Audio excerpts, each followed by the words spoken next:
আমরা সবাই ব্যাংকের সাথে পরিচিত। ব্যাংকে টাকা জমা রাখি, আবার টাকা তুলি, আবার ব্যাংক থেকে ঋণ নিই। কিন্তু আপনি কি জানেন এমনও ব্যাংকিং ব্যবস্থাপনা আছে যেখানে সুদের কোনো স্থানই নেই? এই ব্যাংকিং ব্যবস্থাকে বলা হয় শরিয়া ভিত্তিক ব্যাংকিং ব্যবস্থা।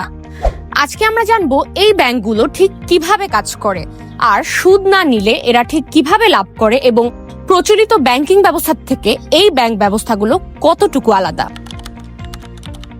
ইসলামে রিবা বা সুদকে হারাম ঘোষণা করা হয়েছে, কারণ এখানে এক পক্ষ বিনা পরিশ্রমে লাভবান হয় এবং অপর পক্ষ ক্ষতির সম্মুখীন হয়।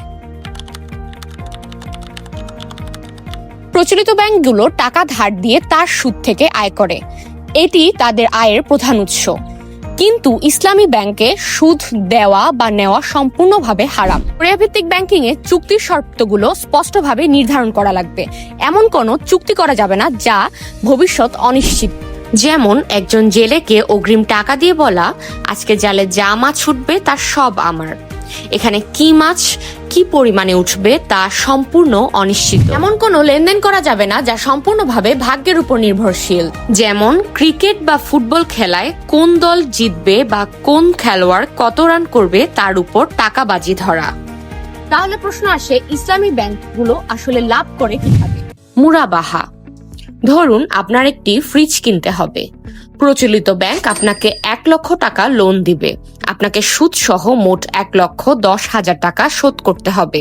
ইসলামী ব্যাংক আপনার হয়ে 1 লক্ষ টাকায় ফ্রিজটি কিনে ফেলবে। এরপর ওই ফ্রিজটি আপনার কাছে 1,10,000 টাকায় বিক্রি করবে। আপনি কিস্তিতে সেই টাকা পরিশোধ করবেন। মুশারাকা। মনে করুন আপনি একটি বাড়ি বানাবেন। আপনার 20 লাখ টাকা লাগবে। আপনার কাছে আছে 10 লাখ। ব্যাংক আপনার টাকার সাথে 10 লাখ টাকা দিল। এখন বাড়ির মালিকানা অর্ধেক আপনার, অর্ধেক ব্যাংকের। আপনি বাড়িটি ভাড়া দিলেন। মাস শেষে ভাড়ার টাকা ভাগ হবে। লোকসান হলেও একইভাবে ভাগ হবে। ইজারা। ধরুন আপনার একটি গাড়ি দরকার। ব্যাংক গাড়িটি কিনে তার মালিক হবে। এরপর গাড়িটি আপনাকে 5 বছরের জন্য ভাড়া দেবে। আপনি প্রতি মাসে মাসে ভাড়া শোধ করবেন।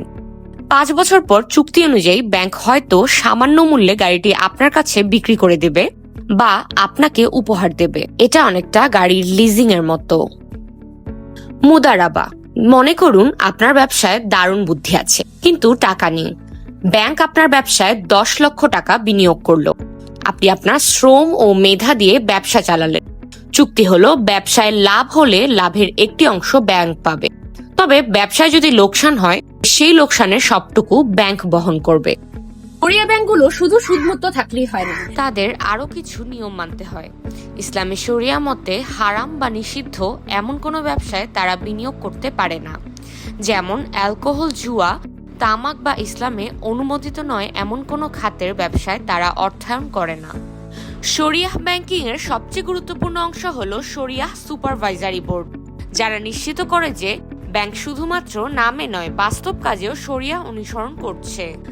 এই দায়িত্ব পালনের জন্যই প্রতিটি ইসলামী ব্যাংকে একটি স্বাধীন শরিয়া সুপারভাইজারি বোর্ড বা পরামর্শক কমিটি থাকে।